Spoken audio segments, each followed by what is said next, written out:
Yeah. Hello, welcome to the Mershon Center. You may be able to tell that I'm not Randy Schweller. Randy sends his deepest regrets to you all, and especially to Monica, that he is called away to a meeting at the National Intelligence Council over the weekend, so he can't join us today. But I am Christopher Jelpy. I'm a professor of political science here and the chair of Peace Studies and Conflict Resolution at the Mershon Center. It is my great pleasure today to introduce to you Dr. Monica Toft. She's here as part of the Mershon Speaker Series, and she's going to be talking about death by demography, how populations changes impact national security. Professor Toft received her PhD from the University of Chicago, and she's currently a professor of international politics at the Fletcher School of Diplomacy at Tufts University. She taught previously at Oxford University and at Harvard University's Kennedy School of Government. And while at Harvard, she directed the Initiative on Religion in International Affairs, and she was assistant director of the John Olin Institute for Strategic Studies. Her research interests on international security include ethnic and religious violence, civil wars, and demography, and her just some of her recent books are Securing Peace from Princeton Press in 2011, Political Demography from Oxford in 2012, and God's Century from Norton in 2012. And she's also published various other articles. So please join me in welcoming Monica Toft to the Mershon Center. Thank you so much. So good afternoon, and thanks for having me. I haven't been at Ohio State, I think, for 5 years. I came here to talk about the Caucasus, and today I'm not going to be talking about the Caucasus as I usually do. It's a place of the world that I follow fairly closely. I'll be talking to some extent about the Russian state and also Israel. And this, I should say, is part of a book manuscript that I'm trying to finish up. Looking at demographics, so looking at the population configurations of states and the conditions under which they might contribute to state collapse or regime collapse. The title's sort of dramatic. I'm keeping it because I like drama. But it really is sort of thinking through systematically how populations shifting and different kinds of shifting. So you can think about ethnic groups growing at differential rates. You can think about entire populations growing and the capacity of states to handle those different kinds of changes.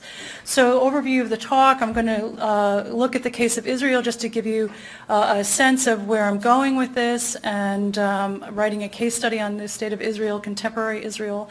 And then the Soviet Union, its collapse, I think, can be attributed in some way to demographic shifts. I've done some statistical analysis on this. For those of you who aren't so keen on quantitative analysis, I've found it extraordinarily difficult because the data are not great and there are not a lot of data, and I'll go through that. And then I'll give you a brief overview of what my argument is, which is moving from power transition theory, Organsky-Kugler, although Graham Allison now has a book out, The Thucydides Trap, which also draws on that. And I'm calling it population transition theory. And then a qualitative approach, and then I'll conclude. So the central proposition that I make, or I'm making in the book, and that will eventually be published, is a book I've been working on for quite some time. Political demography has been a hobby of mine. Not a lot of political scientists, international relations scholars study it.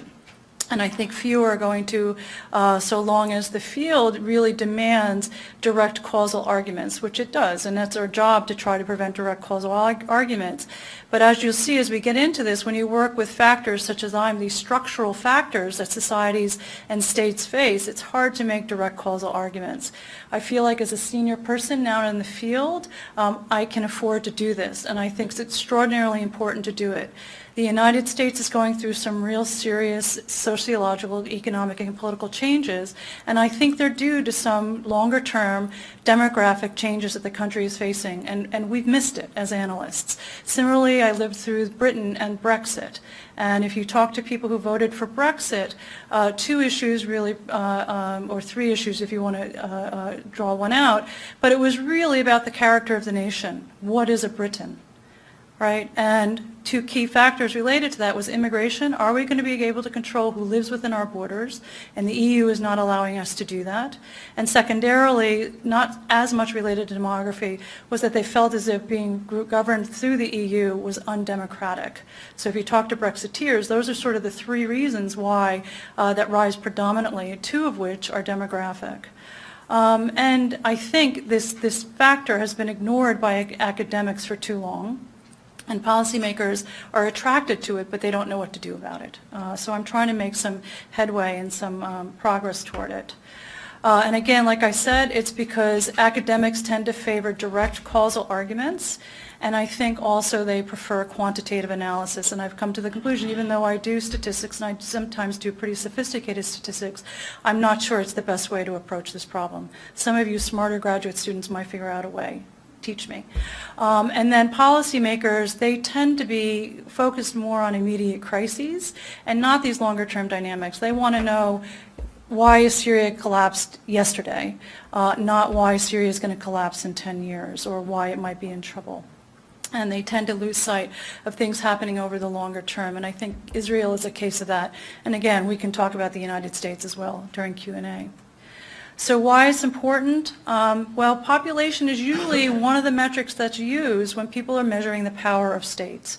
So it's usually some index, right? You can think about the correlates of war data or any sort of data set.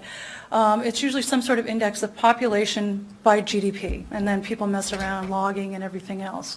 So numbers matter. Can you bring to bear fighters on the field, and can you bring together workers to be able to feed those fighters in the field? And it leads to shifting of balances of power, not only globally, but also within the state. So domestic configurations within states will shift, right? The United States, in some parts of our country, is now no longer predominantly white. Hispanic populations are the majority in some corners. And so I'm basing this basically on the idea of balance of power, but looking at groups within societies and then across states. And I think the logic is compelling. I'm not making a new argument here. I'm just taking old theories and applying them to a new domain. But empirical scholarly assessment of this has been really few and far between. There have not been a lot of people who've looked at it. There's been some. I think Jack Goldstone is probably the most famous and prominent, his book on revolution and looking at youth bulges in Europe.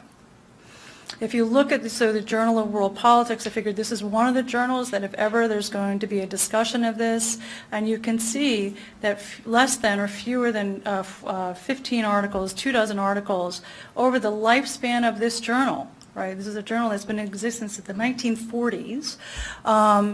We've had 14 articles out of 2,590 dedicated to political demography. I am shocked by that. I'm shocked by that because I have a pretty broad definition of demographic factors, including migration and immigration, and you can see that's had the most, but even there's only been 7 articles published in one of the leading journals on this topic. So again, I think it's important, and I feel compelled to do something about it. So I'm quickly just going to run through the study of demography and what it is. Are there any demographers in the room? Yeah, so don't correct me if I'm wrong, because I'm learning after the fact, but no. So basically, please do correct me if I'm wrong, but my understanding of what demographers do, I'm not a demographer.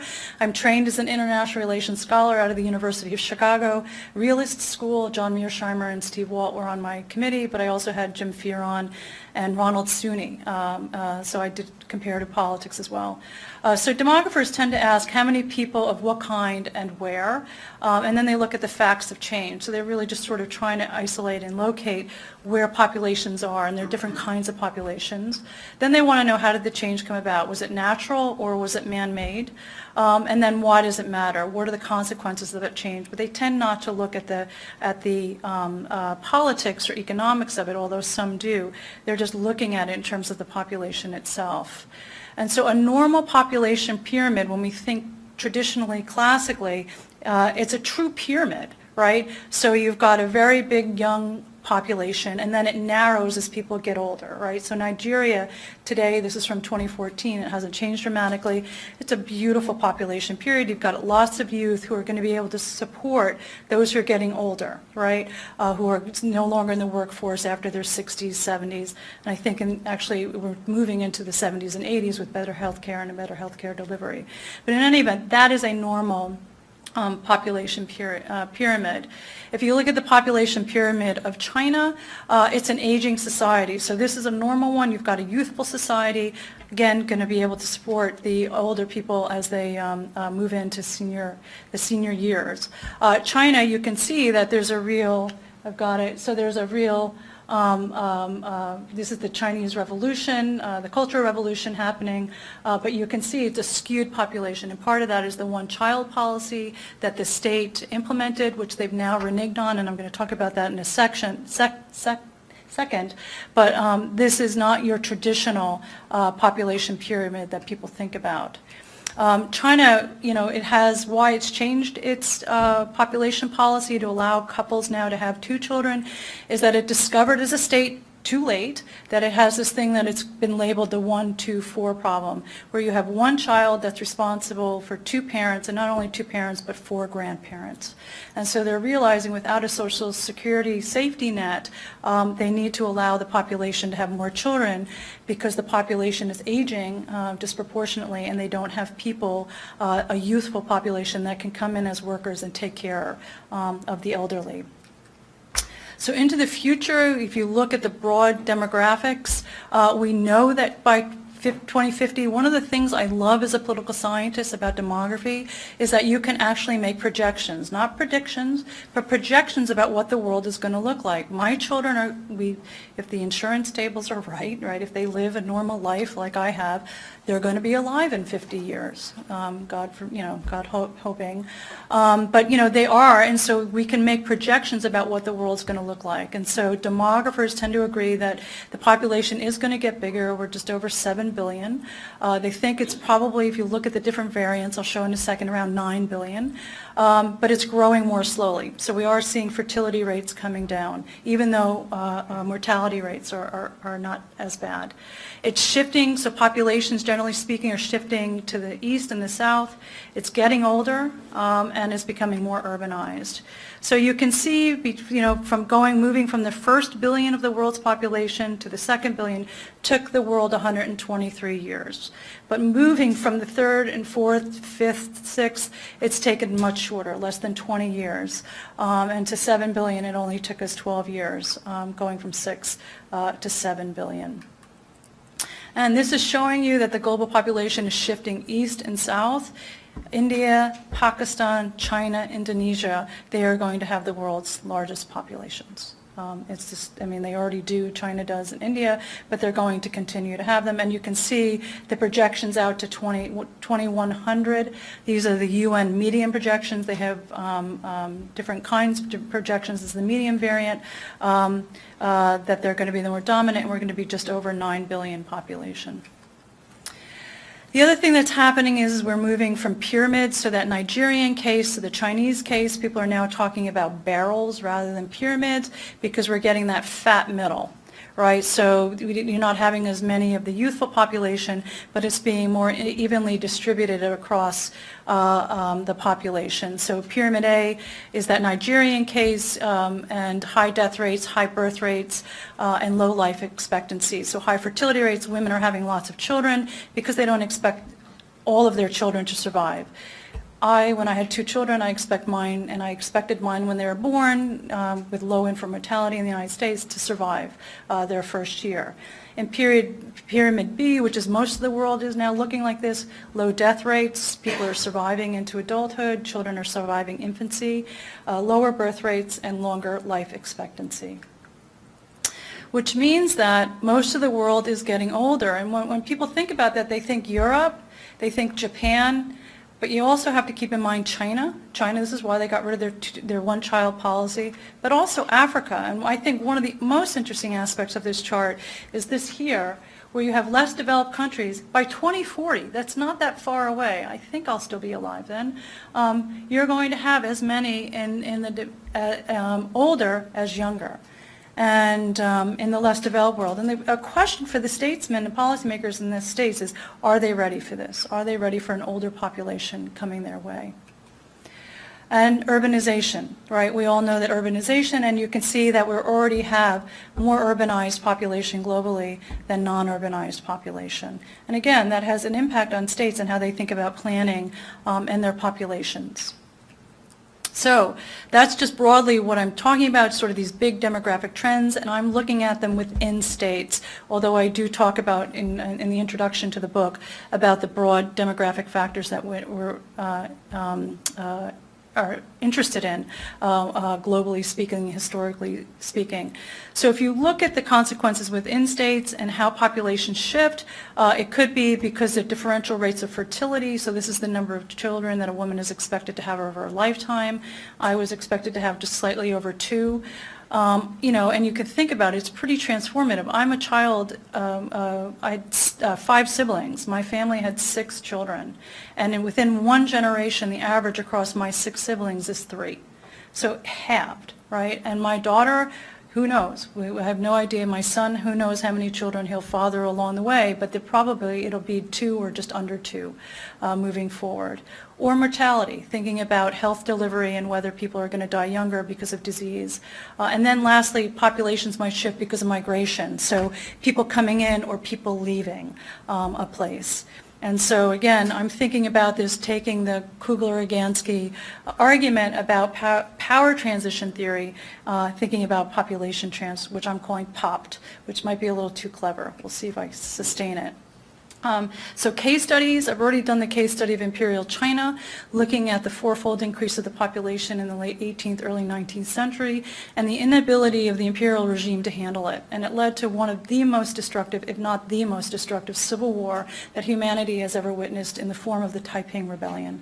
20 million people died, and most people don't know or read about it. Yeah, I know about it, but it was pretty horrific, and it had to do with the inability of the state to provide for certain portions of the population that then revolted and created an insurgency that required actually the intervention of Britain, France, and to some extent some U.S. support to put it down. So most people think about the Boxer Rebellion as what led to the decline of Imperial China.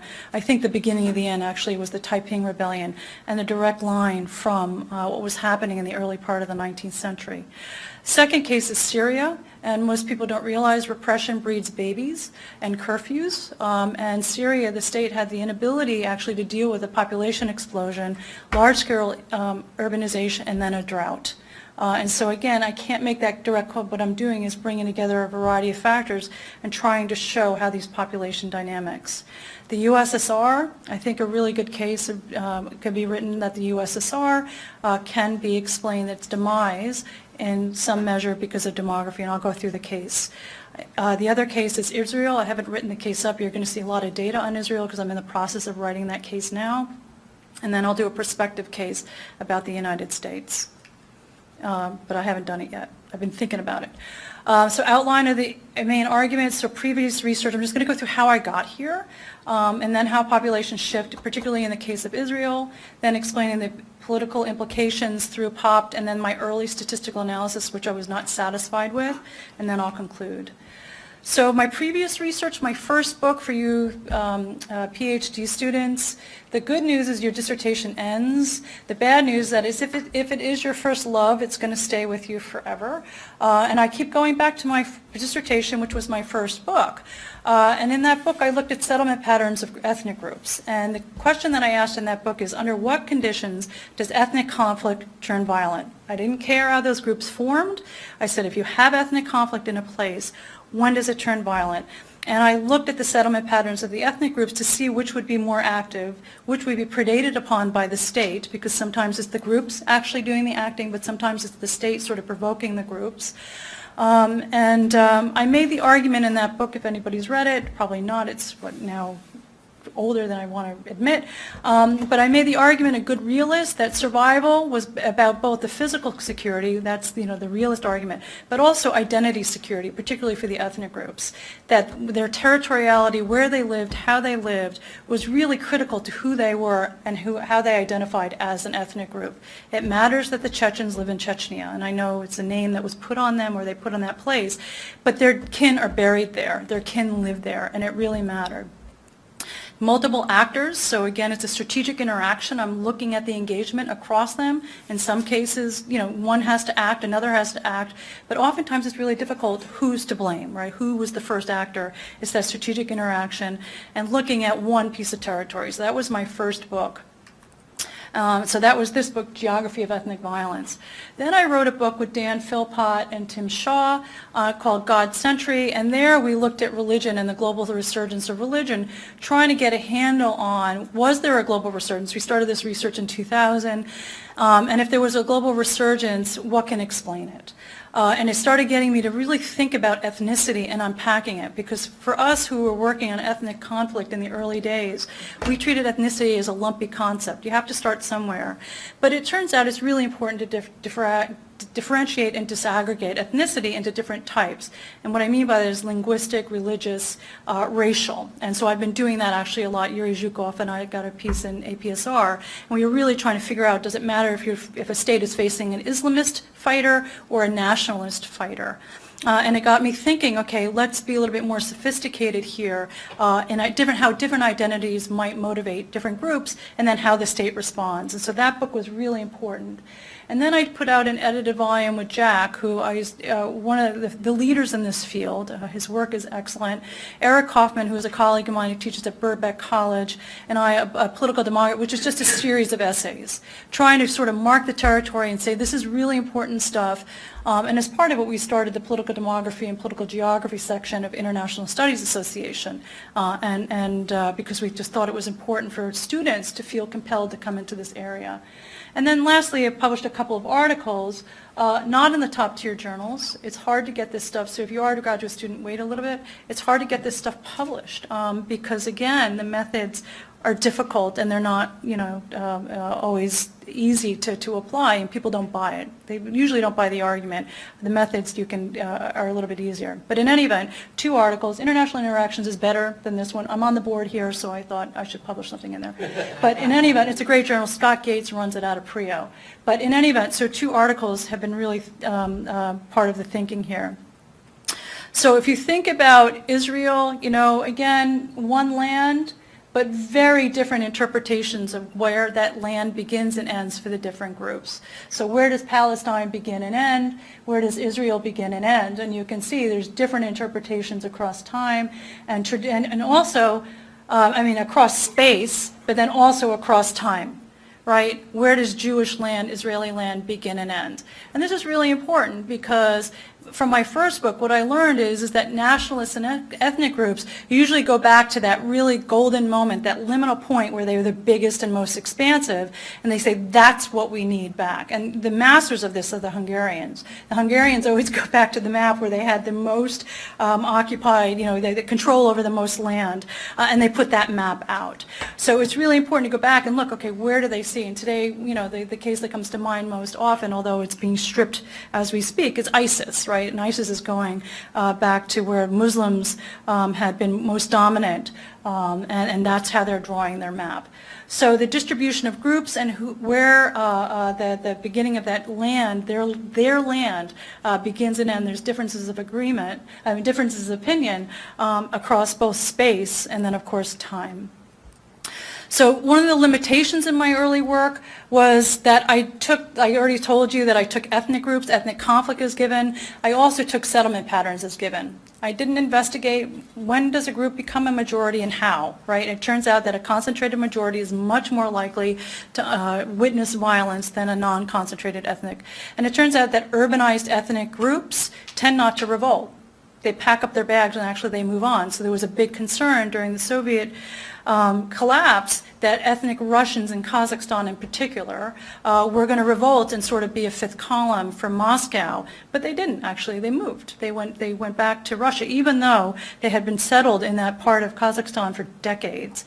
But one of the things that key policy payoff was that if settlement patterns can be changed, then policymakers can think about what happens when they do change, and maybe they can reduce or mitigate the violence that emerges. And of course, there's a pernicious side of it, which is that states can move, and we see that. China is moving Han populations into the West.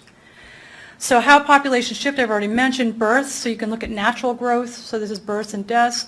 You can look at natalist policies, so states often adopt, China's doing it now, it's giving incentives for people to have more than one child.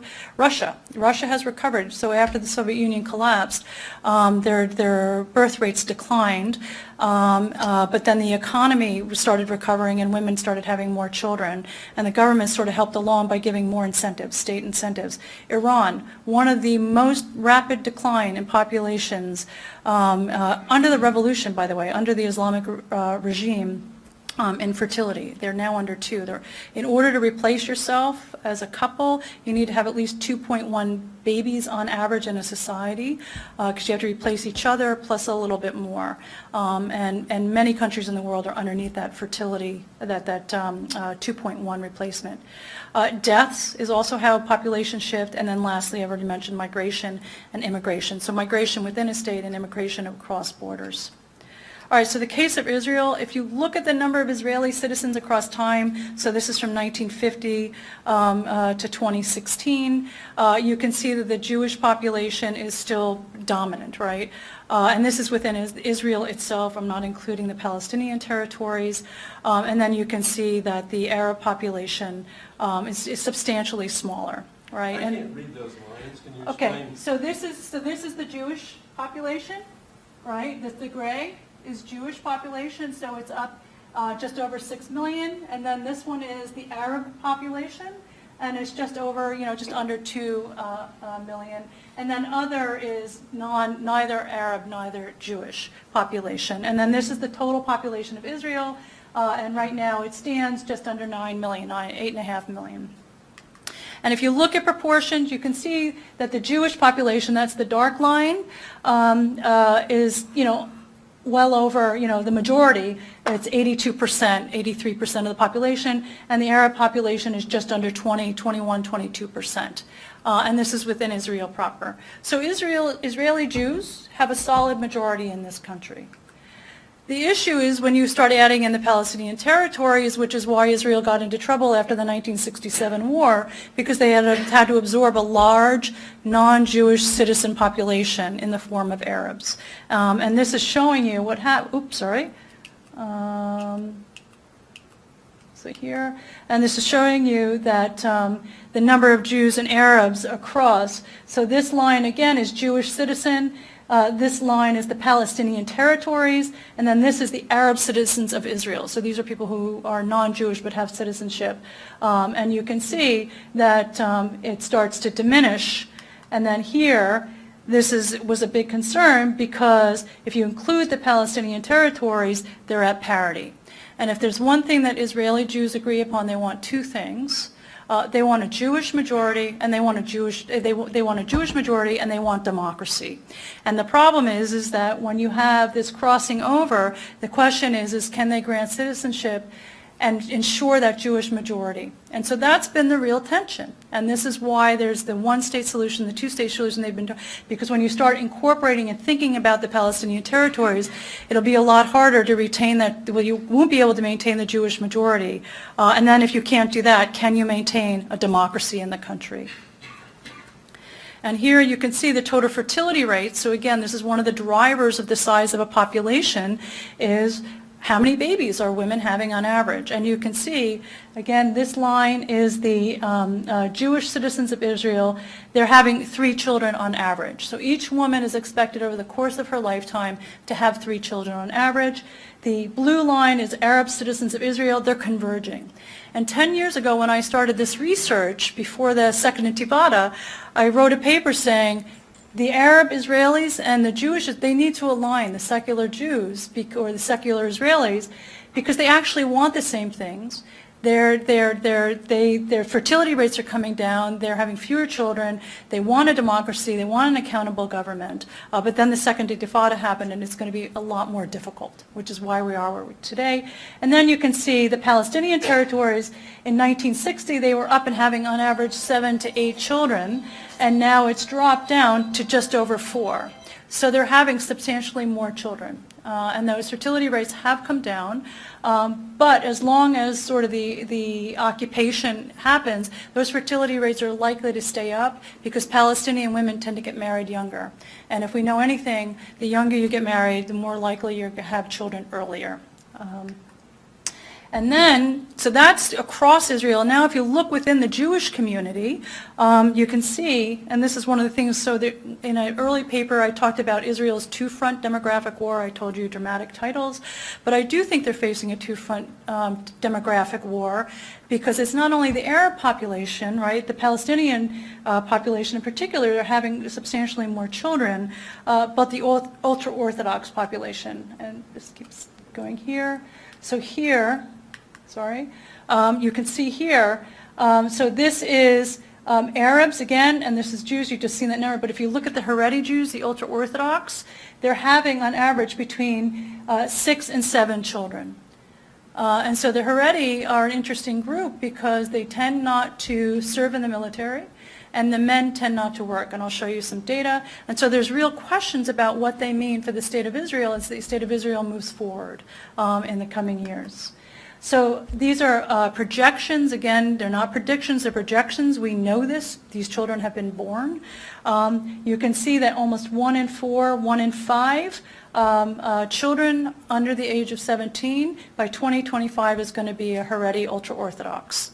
Now, these are people who tend not to serve in the military. They tend not to be fully part of the workforce, and actually they tend to have poverty levels that are substantially lower than the rest of the Israeli population. So again, here you can see, in particular, this is the interesting one. By 2059, they will be at parity, meaning that this is Jews, this is secular Jews, without the Haredim, without the ultra-Orthodox. These are the Haredim and these are the Arabs, and they're going to be on parity. And what that means for the state of Israel and its national interest, its national security, is pretty profound. The character of the state is likely to change. And then you can see these are the 65-year-olds. So the old population are going to be the secular Jews, right? And they would be the ones that are defending sort of the democracy regardless of sort of background of the citizenry. Whereas the Haredi, they would really like a Jewish democracy, a Jewish majority democracy. It's going to have profound implications for the state of Israel. And in fact, I wrote a paper about the wall, and I think that the reason the wall went in was concerns not necessarily about the Haredi, but about the Palestinians. But there is now concern about the Haredi as well, because again, social service delivery, defense of the nation is on the line. And then, like I said, you can look, you can see the secular population. This is men. The dark blue is men. The light blue is women. Among the secular population, almost all of them work or gainfully employed within the economy. But then when you go to the Haredim, the men tend not to work. They're studying the Torah. Right? And then the women, 72%. What's striking is that so these women are having around 6 children and they're still working. Whereas the men, just over a majority. I think one of the reasons why the fertility rates are coming down is the pressure has been put on the Haredi women that they not only have to take care of those babies, but they have to go to work so that their husbands can study the Torah. Right? And then you can look, it's sort of inverted on the Arab-Israeli side, where the men disproportionately work and the women don't. And again, it supports that their fertility rates are probably going to stay where they are for a while because of cultural reasons and other sorts of reasons. And then you can see, again, this is employment rates among 25 to 54-year-olds. And again, thinking about social service delivery, workers, who's going to provide for the family and for society, right, writ large. You can see the employment rates by gender from 2002, 2015. Again, I think one of the reasons why fertility rates may be coming down among parts of these communities is that there's a compulsion that women who historically hadn't been working have to work. And by the way, you see a similar dynamic among Mormon communities. Mormon fertility rates used to be up actually a dozen to 14 children on average, and they're down around now 4. So they're going the way of Catholics. I already talked about my mother, 6 children. She looked at my dad and said, "I'm done, Bill, after 6. I've done God's work. Leave me alone." And now I'm the next generation, and I've had 2. My sister Jane has 4. She only has 4. She got 3 boys, wanted the girl, and her 4th was a girl. But she probably would have stopped at 3. If that 3rd had been a girl. I shouldn't say that, but it's true. We all lived through it, Jane. But in any event, but women, the norm, if you're going to go for another child, it tends to be, if you're going to go more than 2, they tend to stop at 3. Okay. And then if you want to look, so again, that's That's natural fertility and thinking through. Then if you want to think about migration is the other way populations might grow or shift or morph within a society. This is an economist graphic. I think economist does amazing jobs with graphics. But the more important thing, it's data by Sergio de la Pergola, who is one of the leading figures on Israeli demography globally, thinking through.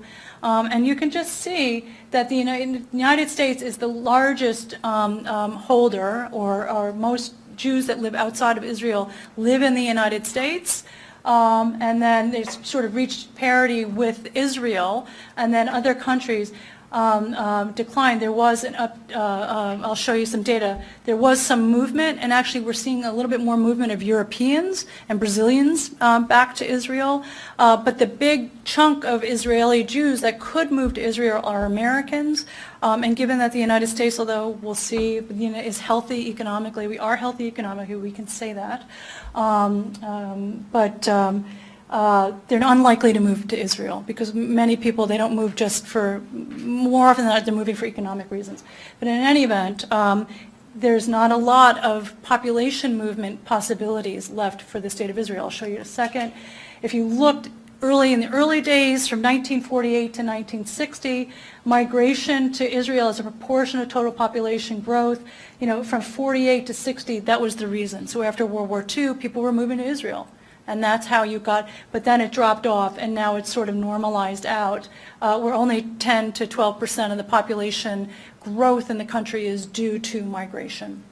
And given the travails happening in the Middle East, those numbers are probably going to stay there. They're probably not going to increase unless some really bad things happen somewhere in the world where Jews are targeted, and particularly would have to be the United States, because like I said, almost half the Jewish population in the world lives in the United States. There was a big push after the Soviet Union collapsed, and you can see, in fact, Yasser Arafat was freaked out about this because he thought it was going to tilt it really heavily in the Jewish favor with all these Soviet Russian-speaking. The dirty secret about this, which isn't actually talked about publicly in Israel, is most of these people are not Jewish or they don't abide by the faith. So they came because of a better life economically. And actually, another thing that's not talked about is a lot of them have returned back to Russia or to the other regions that they came from this post-Soviet phase. But it did tilt. It did increase. I mean, 1 million immigrants, that's a lot for a country that was at 4. So it helped push it up. All right, so that's how populations change. That's how I'm thinking about it. The theory is, again, like I said, I'm taking power transition theory and creating a new theory, but it's not my own. I'm just sort of adapting it, like I said, from Organsky and Kugler, calling it population transition theory, POPT. So per Organsky, balance of power unstable and increases the probability of war between states. And I'm saying balances of power between ethnic groups or groups within states. Aggressors emerge from the weaker, dissatisfied party more often than not. Interestingly, I'll show you data on the ethnic side that that's not the case. And then peace is therefore best preserved with an imbalance. In fact, he's not here yet. One of your students is working on hegemony. So according to Organsky, hegemony is good. So theoretical insight is dynamic theory. I like that. Again, I think the strategic interaction is really good. Principal actors are states and rising and declining states. That's really important. One's growing while the other, and that's what's happening in some states, not all. Shifts in the relative material power. Again, I told you, IR theorists, we tend to think about power as an index of population and GDP per capita. There's sophistications of that, but generally speaking, that's right. And then what's new, realists don't think about satisfaction with the status quo, but these guys do, Organsky and Kugler, is satisfaction with the status quo or dissatisfaction, and whether they're in a position to change it. But it's a great theory. I have a lot of respect for it. It's been tested time and time again. I think it's still being tested. We still don't know what's the best system for peace. But it ignores the regional balance of power, right? And it also ignores the domestic balance of power. My next book that I've already started work on is looking at U.S. foreign policy and really looking at domestic politics. And so one of the questions I'm asking in this book, which has helped informing my next book, is could it be the case that states are concerned with all three? I think so, simultaneously. So again, because I don't mind messiness and complexity at this point in my career, I can afford to not, how do they interact and how do we think about that? So again, population is power. Again, I say again because we've been here. Again, we think about correlates of wars, how we thought about it. I'm making identity groups analogous to states, majorities, and minorities. You can see my old work, making my first love, making its way into this work. And then the shifts in the size of the groups. And for me, I just use your standard definition of what is a group. And they share some sort of common, they believe they share some sort of common heritage, descendant, something like that. So if you think of power transition theory extended again, this is just in chart form. For me, this is the critical thing. Is it related to the position globally, internationally, and then regionally, domestically? And will it lead to state death or regime transition? I'm using that very loosely, so you can jump on me for that. Key variables, shifts in the size of the population of identity groups. And there's only been one empirical examination that's looked at civil wars as the outcome, and that was done by me. And I'm going to run through that. And then population is a power, like I said, majorities I see as the dominant group, so in our country it'd be whites, however defined, but I do think there's a sense that it was a white majority, German, Irish, Italian, and then minorities, so Hispanics, maybe now Muslims, minorities are the challengers of the rising groups that are sort of challenging political authority for greater representation and rights. So according to the logic, this is not my logic, this is the logic that flows from power transition theory, the worrisome transition, so if you think about what can be happening, you can have a majority group increasing, decreasing, or it's static, it's not growing at all, right? So everything's sort of in balance, or the minority group is increasing, decreasing, or static. The worrisome from power transition theory is when the minority group's increasing and the majority group is decreasing, because then the minority group is going to challenge the majority. They deserve more goodies, more rights in the state. Static, if the majority group, but if the minority, again, they're getting preponderance, so they're going to challenge. And then if the majority group's decreasing, but the minority group is static. So those, according to PTT, should be the worrisome stuff. So I did do a statistical analysis. This is the one that came out in International Interactions. And I used Tanya Ellingson's data set, which is a great data set. It needs to be updated. So if anybody you want to update it, it's a great data set. Why it's a great data set, it's one of the few that is temporal, so it's cross-temporal across a lot of groups globally, where she looks at the size of different ethnic groups, racial groups, and religious groups in countries. Problem is she's missing a lot of data, and then it needs to be updated because her data set only goes to, I think, even 1998. I have to go back and check. And then I matched that to my Civil War data set I've used in my second book to see if we get an identity-based Civil War. And one of the things I want to point out is why this was a problematic or is a problematic way of approaching. I said quantitative analysis may not be the best for this question. I'm pretty methods agnostic when I do work. I do historical analysis, I do interviews, I've gone and done field work, but I also do statistical analysis. In this case, it turns out that most of the cases are static. I was really shocked by this.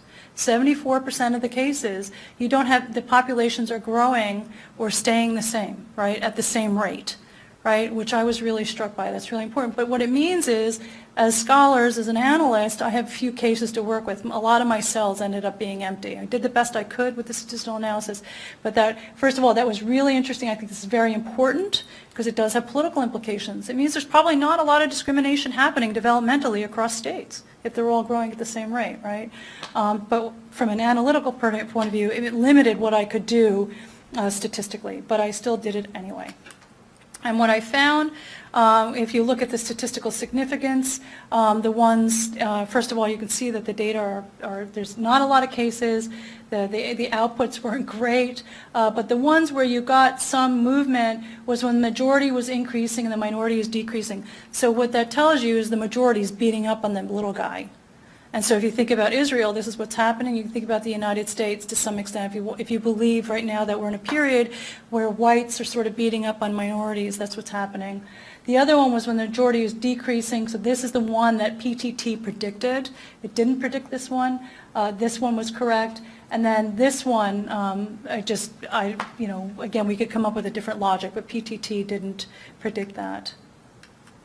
All right, so my conclusions from this is limited number of cases of transition. Now, I think if we update the Ellingson data and actually get rid of a lot of her missing values, we can, perhaps do a better job. There was limited evidence for support that it would lead to civil war. It's my conclusion in the paper. You can go read it. Most worrisome transitions were not related to civil war onset. And then again, the transitions are rare and the data themselves are weak. So I came to the conclusion after I wrote that piece that qualitative analysis is necessary. So now I'm going to run through the case and then we'll conclude. The case of the Soviet Union demising. So what mainly caused the death of the USSR? A couple arguments out there: overextension, Jack Snyder's work, Wohlforth as well. A faltering economy. A number of economists, made the case that the communist system was doomed and destined to fail. As a system, human nature does not believe in communal work. And then other people make a short-term, more proximate cause, which was Gorbachev, that he was trying to change the system too quickly, and perestroika and glasnost, the system was a little too rigid to deal with Gorbachev's opening up of the system and trying to change it, but still retain the one-party system. I'm sort of making a counterclaim, saying that Soviet demographics mattered as much or more, and that actually these overextension arguments and faltering economy and unattended, they can all be told through the lens if you think about a demographic argument. So I'll do that now. So a critical period, we all know the Soviet Union collapsed in '89. Its final demise was '91. But before that, in 1979, a really critical census was released by Soviet Census Bureau.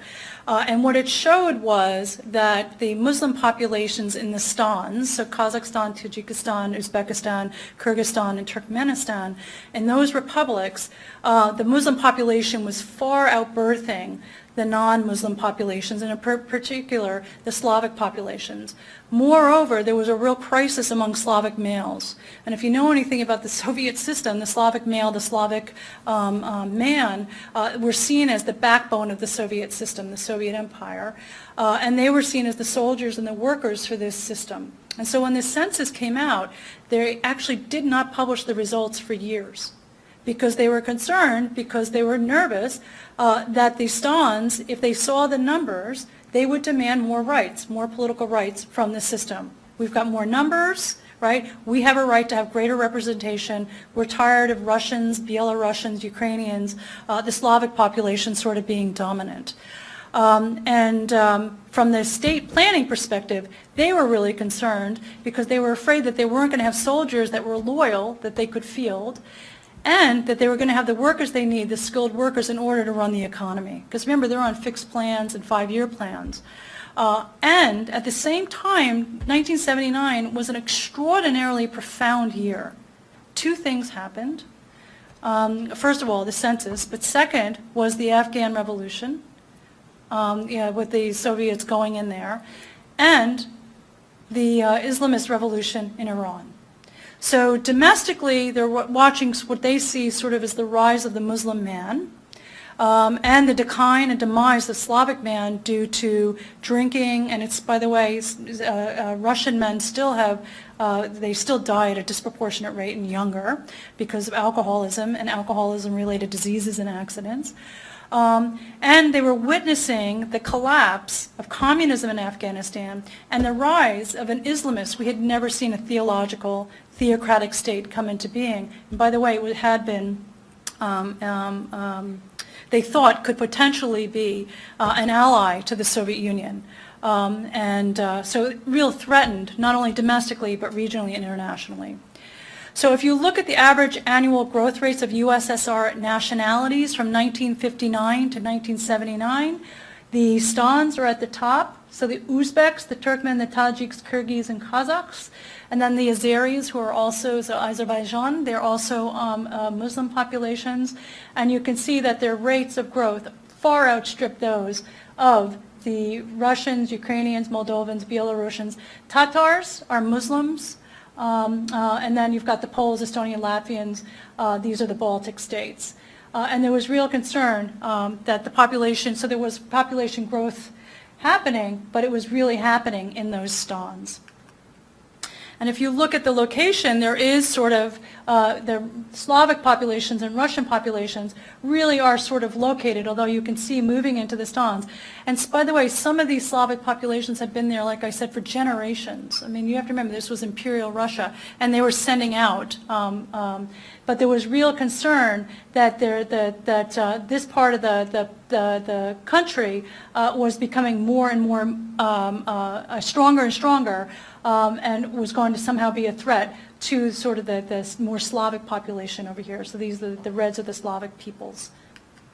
And then if you look at the proportional distribution of Muslim populations in 1979, you can see, you know, the blue and green means much higher. This is all the Tatar regions, but you can see that they were vastly outnumbered. And in fact, when the Soviet Union broke apart, basically the stans were invited to leave, but they wanted to hang on to the Baltic states, and then of course Ukraine and Moldova and Belarus. Georgia, I think they wanted to hang on to it, but they knew it was going to be trouble. But the Georgians, they sort of wanted to. But the stans, they were basically asked to leave in 91, and in part because of this concern about a Muslim, preponderance of a Muslim population. So Soviet-type, during this period, you started seeing changes. Again, this is national security, IR scholar, interested in these kinds of things. And you started seeing a new category emerge, wars of civil liberation. And they started thinking about Afghanistan and Iran, right? So this wasn't just a domestic level issue. They started really thinking about how are we going to deal with our regional neighbors and internationally, because Iran had been a U.S. ally. And then these are old ones. They had this. This was the classic, right, coming out of Lenin and Trotsky, right? This is Marx, actually, and Engels. They thought the capitalists were going to fight. And then this emerged out of World War II. And then these with Mao. But this was a new category trying to think about masses and how do you support masses of population who may or may not agree with you or be your kind. So Comrade Brezhnev, we miss Mr. Brezhnev. The old days, it's fun going back and doing this. I was a Russian linguist in the U.S. Army, so I'm going back to my old days. Cold Warrior, and going back to Brezhnev, and thinking about, you know, they were trying to think about how to deal with the Iranian and the Afghan regimes and their collapse when they're Muslim populations, and will they sort of curry favor with the Muslim populations that were growing within the borders of their state. And then communist countries, we still had domino theory operating, at least from the Soviet perspective. I think the United States learned in Vietnam, but the Soviets were still very concerned about it. And then here you can look at the populations. This is the Shia population in Iran, and then you can see in Tajikistan, Afghanistan, and Pakistan, there are nice pockets. And this is, you know, Vali Nasser talks about that crescent, right, that Shia crescent going right across. And what's interesting is that Iran, right after the revolution, started making calls to the stans and trying to set up foreign ministries. You understand how profound that is, right? Because the foreign ministries, they're Moscow, right? So there was real deep concern that once the Iranian Revolution came in, that they were going to try to export the revolution. And the Soviets, as revolutionaries themselves, understood what it meant to be a revolutionary state. And so here's Schultz and Gorbachev. For the older people in the room, don't you miss these days? I just do all these statesmen. I mean, they were statesmen, right? Well, anyway, and I just love this comment by Gorbachev, you know, and Schultz saying, in my opinion, the Iranians would not object to fundamentalist government in Kremlin or Washington. And then Gorbachev saying, yeah, they might pray for it, right? Because Iran was trying to export its theological revolution overseas. But importantly, they were trying to export it into Soviet space, and the Soviets did not like it. And at first, they thought they could work with the Iranians. They were pleading with them. And then the Iranians, under Khomeini, said, no, no. In fact, we're facing two Satans, the United States and Iran. So even though overtures were made, the Iranians weren't going to have it.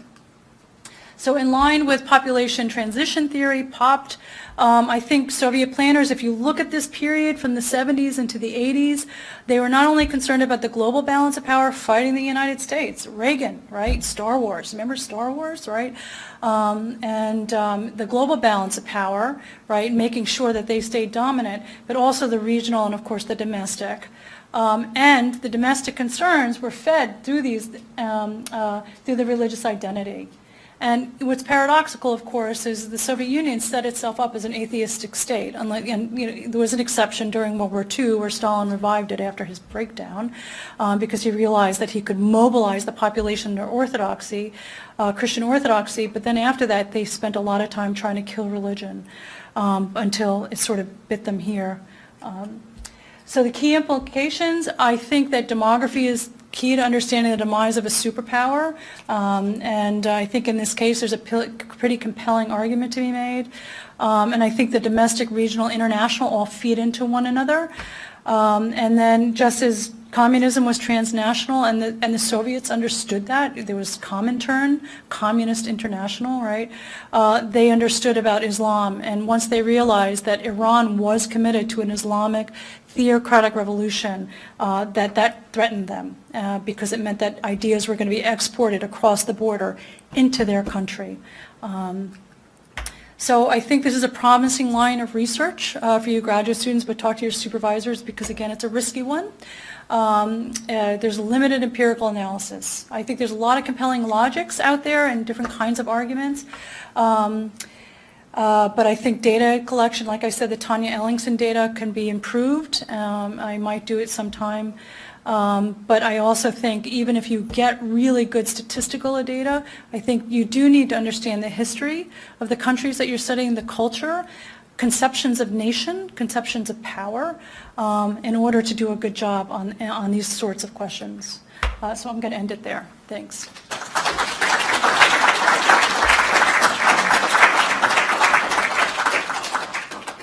So questions? Yeah, Alex. Wow, that was great. Oh, A lot to yes. think about. It's a book. I just gave you a book. Really good. So a couple questions. So first one, I guess, is pretty mundane. But when you're summarizing the statistical analysis, and you had the one row that seemed really in line with power transition. Yeah, do you want me to put it back up? You probably don't need to. Okay. But you were saying so the majority is still dominant and the minority is declining, and that indeed you found that there were a lot of cases of civil war, and you made a comment that so the majority is beating up on the minority. Yeah. So I was wondering, did you actually know anything else about that civil war? I mean, did you know that the civil wars were examples of the majority? Yes. Kind of, okay. So I matched. So it was using Ellingson's ships, and then I matched them on my civil wars. I only used my ethnic wars, and then I made sure those groups that the majority, because the other limitation of the Ellingson data is she only looks at the majority and then the first largest minority. And in some cases, so Chechnya does not fit in this because Chechnya is the Tatars are actually the largest minority, right? And the Tatars and the Russians or the Moscow didn't fight.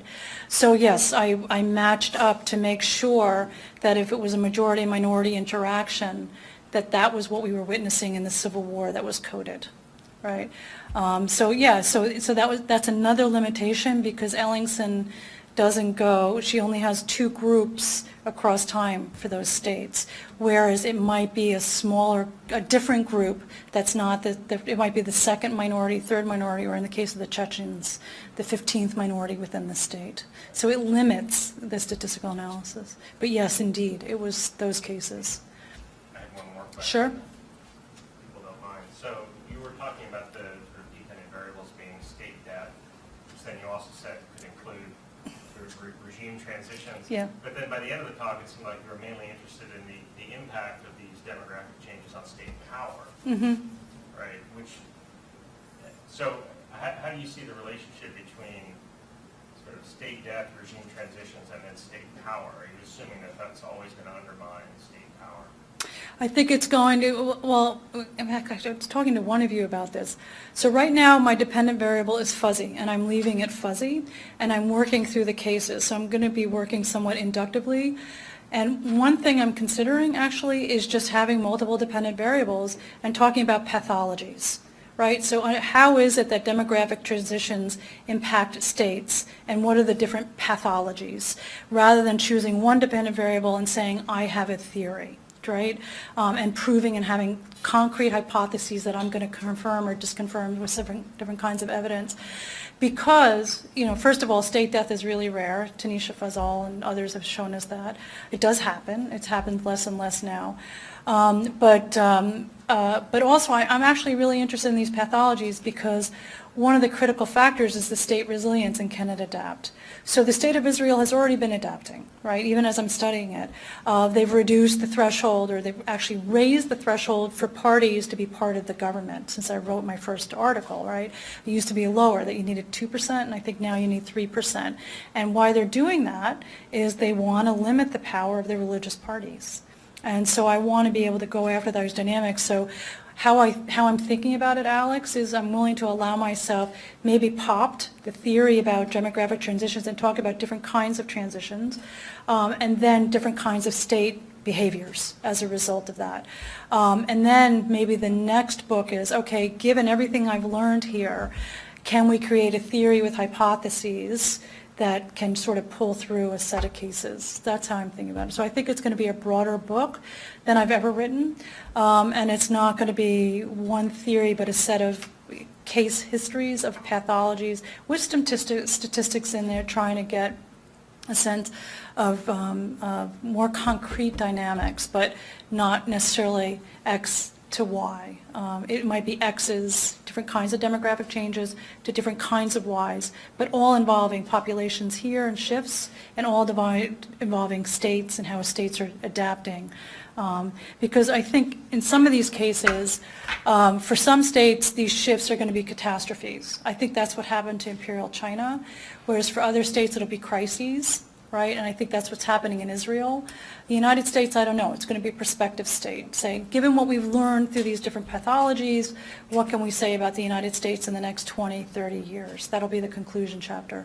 Syria, I think it was catastrophic. I think the Assad regime, the first regime, didn't realize how much they were setting up, Assad Sr. setting up Assad Jr., because of this population growth, and the state had no capacity. Similarly, I'm working on a broader sort of article on the Arab Spring, because I think a demographic story needs to be told about the Arab Spring, because these are states that actually did a pretty good job of educating their populations.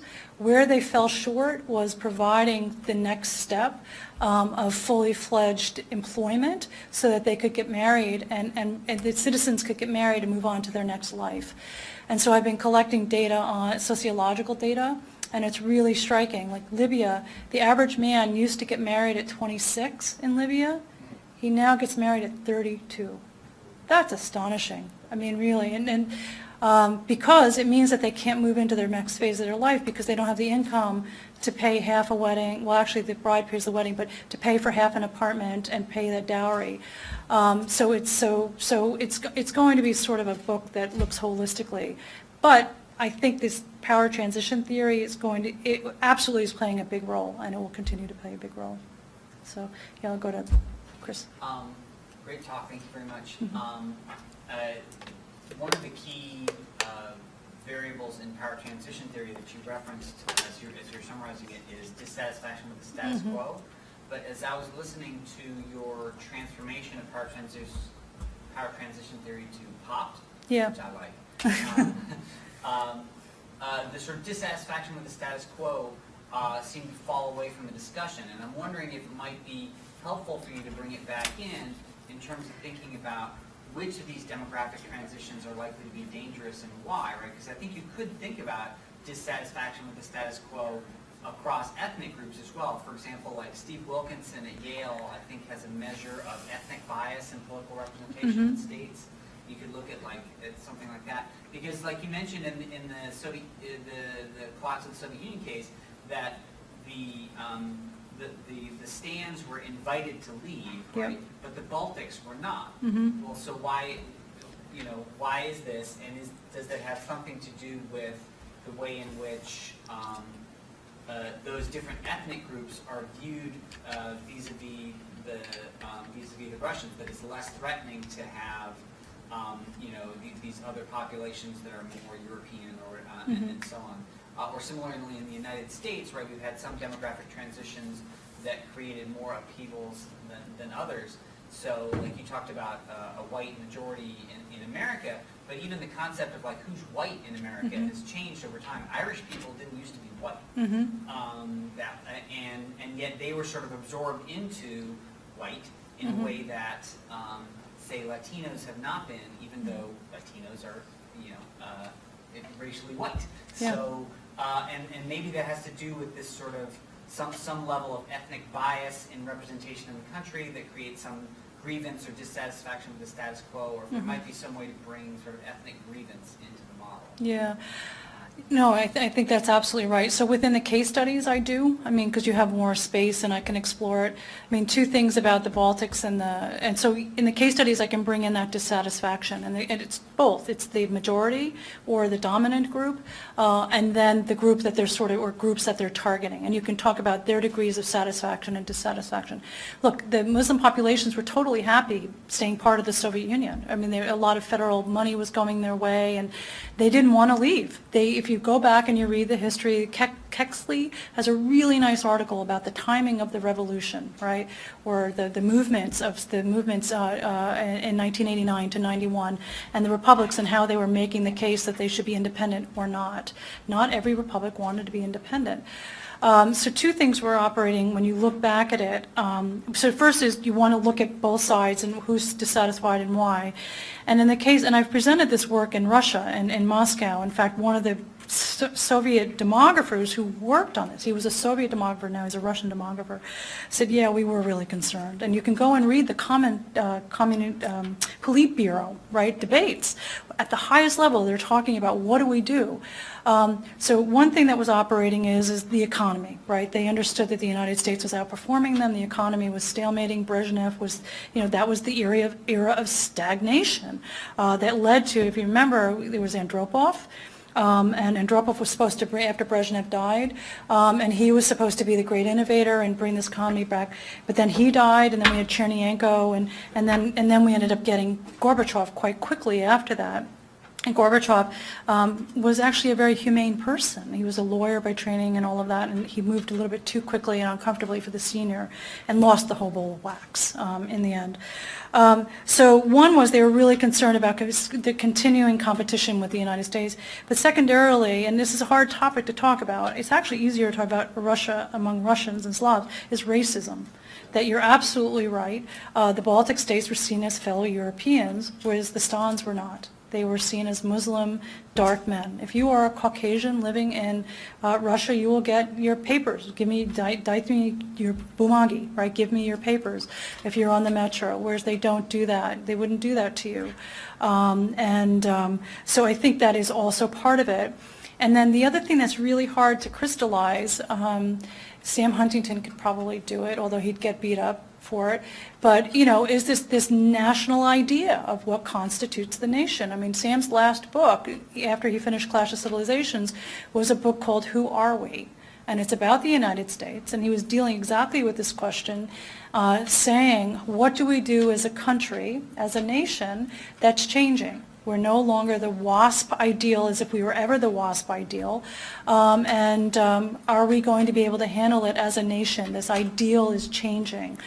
And similarly, the Soviet Union was seen as a Slavic enclave. It was dominated by, and it wasn't just Slavic, it was Russian. The Ukrainians are little brothers. That's always been that way. Belarusians are in the pocket of the Russians. Moldovans, again, similar to the There's a pecking order, a real status hierarchy. That's really hard stuff to write about, and to come up with concrete measures and to make that case. A Russian will admit that they're racist, but as a scholar, I guess I'd have to, get surveys and demonstrate that. But there is real chauvinism and racism. And just an aside, one time I published an op-ed about Georgia. Somebody asked about Georgia today when I was talking, I published a piece, and I wake up the next morning, in my inbox is all these bloody Georgians from the battlefield, because I basically said the Georgians and the Russians are just incredibly chauvinistic, and if they go to full-fledged war, they're going to fight to the bitter end. It's like Western Ukraine. Russia better not go under Western Ukraine. Eastern Ukraine, no problem. It's largely Russian-speaking. You could make the case that maybe Russia can have it. It's not Western Ukraine, it will be bloody. And so I made this argument, but you asked me how to prove that. Well, I think I have one data point now, which is I got in my inbox these Georgians that were really upset that I could make that argument. So it's hard, Chris, to be able to make that case. But there is a hierarchy, there is a pecking order, and the idea that the non-Slavic population was going to be the majority in the state, which I didn't mention that. I mean, the Russians, the ethnic Russians were going to be a minority. They were the population was at 51% in 1979. They're now at 80%, right? So they're like the Israeli Jews, right? They've got a comfortable majority for a while. And then the question is will they as a nation be able to adapt? Maybe they can assimilate. We don't talk about assimilation anymore and integration, but you're right. Irish, my family, we were the dogs. We were the blacks, right, of Europe. They've been assimilated. My children, I'm married to a Mexican, right? My children, my mother, right? 2 problems. She said, what was he baptized? Right? I'm Catholic. I said, Methodist. What the hell is that? And I said, I don't know, Mom, but he's Christian. Is that not good enough? And then second is she found out he was Mexican. My mother actually said this to me. She said, you're going to have brown babies. This is my children have blue-eyed, blonde. It didn't matter to me. I could care. But these things run deep in societies, and I don't think we, particularly as political scientists, we don't appreciate them enough. Sociologists have a better handle on it, but it's really hard to measure. But that's some of the stuff I'm trying to get at in these case studies, and you can get at it in Politburo debates, op-eds, surveys, but you have to triangulate, and it takes time. And then the question is, do people buy it? I don't know. We'll see. So yeah. Really interesting. Thanks. My question's actually related to the point that you just made. And when we're talking about forces that are so massive and overwhelming as where the population is trending, bring it back to that academic versus policy distinction. I mean, is there really anything that you can do from a policy perspective? Right? I mean, I can think of 1 or 2 things that a state might decide to do if it had a problematic policy situation. None of them are very good. But if you decide that you want to try and do something more than tread water, say the Israel example of bumping up 1% on the party threshold, is the gain that you would get, even if this population change might raise your risk of civil war, is that going to be worth the pathologies that reaction creates? I mean, I can really only think of one situation in recent history where somebody effectively took control of where their population was moving in, like Eritrea, where they have ridiculous portions of the population conscripted, but they also have the worst press freedom index, even worse than North Korea. So is there a way to do this without inviting more disaster, or you just have to try and find a way to ride it out? No, I mean, there have been natalist policies. So Iran is considered one of the best cases of really bringing down fertility rates. And this was done under the Ayatollah regime, under the Islamist regime. And their fertility rates now are down around 1.3, if I recall. And, and the argument was one of the reasons why the economy was suffering under the Shah, right? This is why the Shah got overthrown, is that it was too high and the state didn't have the capacity. China is trying to adapt and to deal with it today by having the 2-child policy, because they don't need more population overall, but they realize they need a certain part of the population. And so they're trying to boost the youth so that they have workers to not only, drive the economic machine, because what's China's number one concern? Economic growth. Why is it being expansive? In fact, we had a great conversation over lunch. Is it trying to expand? And if it's trying to be a regional hegemon or a global hegemon? And I look at it, and I think they're probably trying to be a regional hegemon, but for domestic reasons, that they understand they need to keep that economic engine humming and driving. And they woke up a couple of years ago and realized, my God, we're not going to have the workers we need to keep this economic engine driving. Japan is really struggling today, and we saw with the tsunami, the aging population sort of outside the broader metropolitan areas, there was nobody to take care of them. Go back and watch footage of the aftermath of the tsunami following the nuclear Fukushima. Just notice how many elderly people were there that needed aid. And so Japan is sort of in a crisis, and now women are choosing not to get married in Japan at all, so it's even compounding the problem even more. By the way, same dynamics in Italy. Italy has the lowest fertility rates. There's some recovery, so there's a little bit of hope. So Sweden has had fertility rate recovery, and so has France. And it's because of government policy. They guarantee women and men that their jobs will be, first of all, it's parental leave, it's not maternity leave, and that jobs are going to be safe and they can go back to them. So there are ways. And then lastly, sort of back to Chris's point, talk about the diversity of your country and what the heck is white, right? And sort of try to have a bigger umbrella. And Sweden is trying to do that. Sweden is trying to say there's no perfect, there's no blonde, blue-eyed Swede. I mean, we're all Swedish. They're struggling a little bit because they have such a large influx of immigrants and there's tensions there. But governments can take policy, can adopt policies that are more welcoming and accepting of the populations. But then it flips, will the populations be more accepting? Europe is dealing with this right now with this influx from the Syrian crisis.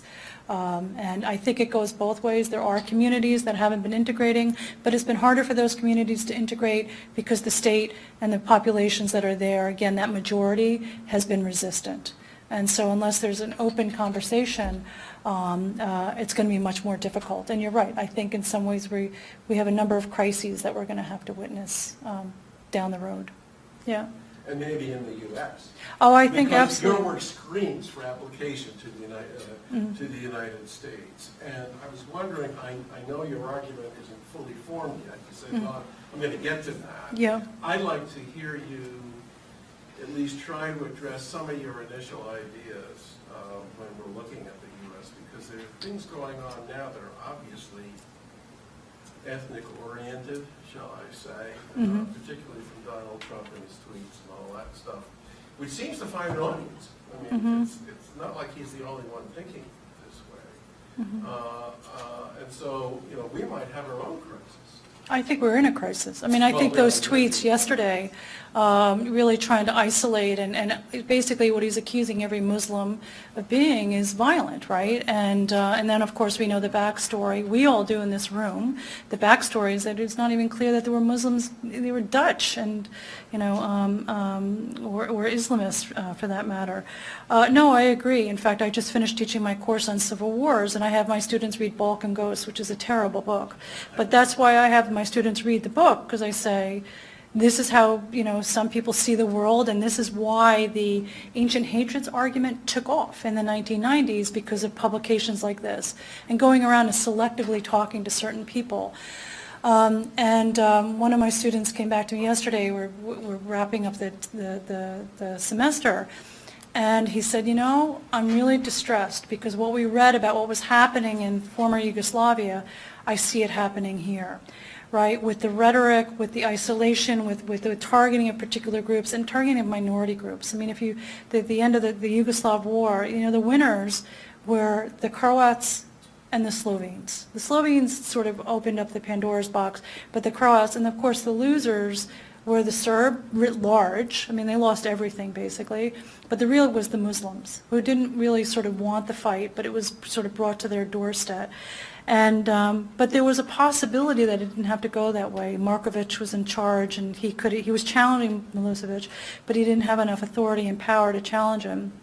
And I am very concerned about the level of rhetoric and hostility. And you know, if the polls are right, but now we are questioning the polls because the polls have missed the last two elections pretty substantially. But his support is anywhere between, what are we thinking now, 30 and 38%? Chris, you're the guy, right? Between 30 and 30, are you kidding me? 38.5? Oh, it's going up. That's unnerving to me. But in any event, it's still a minority. And I'm really desperate. There was a New Yorker cartoon, you know, says, basically, I'm going to go to sleep until this presidency is over. Did you guys see this issue of New Yorker? I feel like I have to do that. Like my phone's been sitting here, and when I open it, who else has been caught on sexual harassment, and what else has Trump tweeted? We are living in really uncertain, complex times, and it's got to fall onto our political leadership and to us as civic society organizers to counter these narratives, to say, no, that's not who we stand for. And actually, Muslims in this country are even more integrated than the Hispanics in many ways. And they have higher educations, higher levels of income, and more civic engagement. How dare you, first of all, don't isolate out one group, and how dare you, make these, but what makes me concerned is that our Congress is really dropping the ball here, because they're the ones that are supposed to check it, and they're not. And the Republicans just are doing the bidding. And one question I have, I asked Chris this, is once they get this tax bill, I'm praying it doesn't go through, but it probably will they drop Trump? Once they get their piece of legislation, will they continue to back Trump? And there's been a little bit of pushback on the federal judges now, finally, because he's appointing basically nincompoops with no experience for life to our courts. And there's been no pushback, but now we're getting pushback there. So I don't know. I'm not, I am, given what I know about these cases, my other work, I'm very concerned. But it's still a minority of the population, and they're losing out. They're not economically advanced. We're all in this room better off in some ways, but that we know that not all of them are the deplorables, as Hillary would use it. Some of them are supporting him because they think the country has gone in the wrong direction. But what's scaring me is the isolating of different groups, and they're now being called domestic enemies, and that's a concern.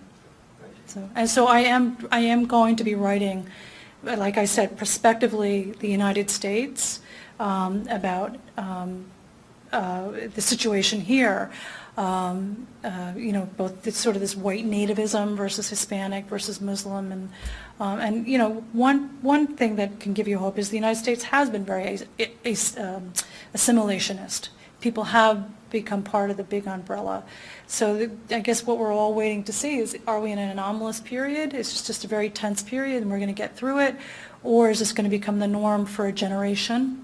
And I think that's really contingent on whether this particular regime lasts for one term or two. I think if it's two, we're dead as a democracy, because they're really doing a job on the institutions. If it's one, we might be able to recover. We might. It depends upon how much is done between now and then. Yeah. I would encourage you, when you do your study of the United States, that you look at the identity politics of the left as well. Mm-hmm.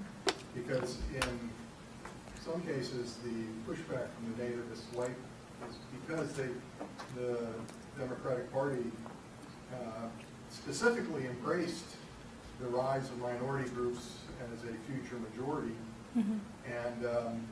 and crafted the policies accordingly. So if you look at that, that would be the rising minority and probably static majority, which has led to conflict. Mm-hmm. In this case, because a political party glommed onto that and used it as I think, a conscious way to win elections from now until, the indefinite future, in their view. Yeah, no, you're absolutely right. I mean, this is the backlash against the pursuit of a particular set of values and dramatic pushing a social agenda when other parts of the country were not ready for that, don't want that. So yeah, I completely agree with you that it's not just this, look, I think we all agree in this room that what's happened in the United States right now is a symptom of sort of this started in the 1970s, actually, with the rise of the moral majority and people thinking about values in the public sphere. And what does the United States, and there's a contention and a fight in the United States right now about what we stand for, what we should stand for, and what the government should defend. Look, religious freedom is back on the table, right? What is religious freedom? What is religious liberty? So I completely agree with you that the Democratic Party, and maybe we should go back and look at the budget, their tax reform they're trying to plan. Let's go back to class issues that hits all races, because it does seem as if we're going to get a tax reform policy that really does favor corporate America and the wealthy.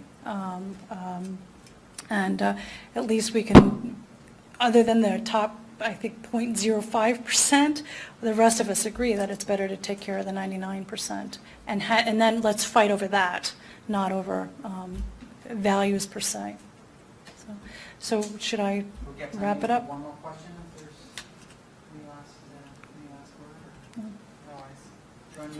I'm going Yeah. to throw out a sort of last method question. Sure. I'm thinking- Which is going to be because really when easy. You're doing a series of case studies, Yeah. and you've also done these sort of large-in studies in the process. Mhm. And they're not exactly case studies, I mean, they're not really case methodology. So anyway, so it's sort of like, how do you chart, other than being eclectic methodologically, which, I think I endorse that, I think it's a good idea, this kind of topic, because you're dealing with, the interaction of leadership, and then these demographic trends, and then, different kinds of population imbalances, and, different, Yeah. sort of like, so, is there anything other than eclectic methodology? At the end of the day? Well, it's case studies, so I'm doing process tracing. I have suppositions, hypotheses about, so I am using power transition theory to sort of frame the logic of the argument, and then going into the cases and looking at the state level leadership, but then also looking at the groups to say, okay, is it the case, in what ways is it the case that they're concerned? Is there evidence for that? Is there disconfirming evidence for that this was the core concern? Because, one of the big assumptions that I sort of need to demonstrate, I think, is that they're concerned about their economy and their soldiers, right? That they have a fighting force and an economy.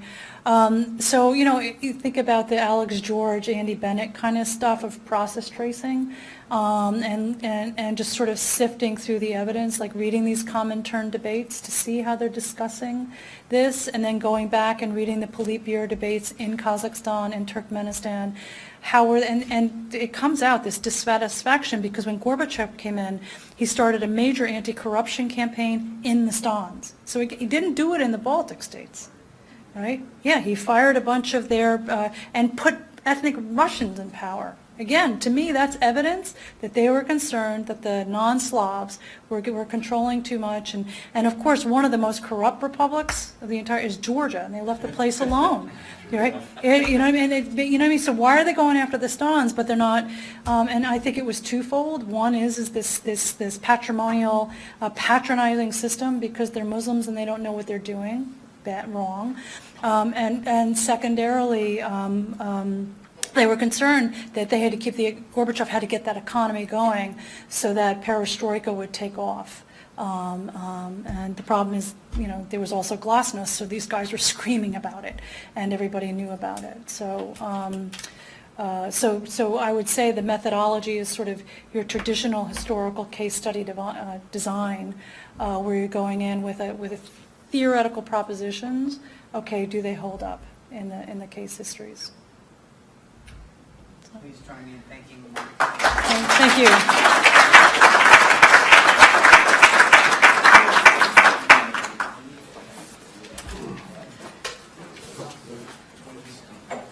Thanks, that was really interesting. That's really cool. Yeah, life's work. Yeah. Thanks, I'm Jerry Hansen. I'm a Russia specialist. Oh, you So I are? appreciate it. Plus, I was a Fulbrighter in Georgia.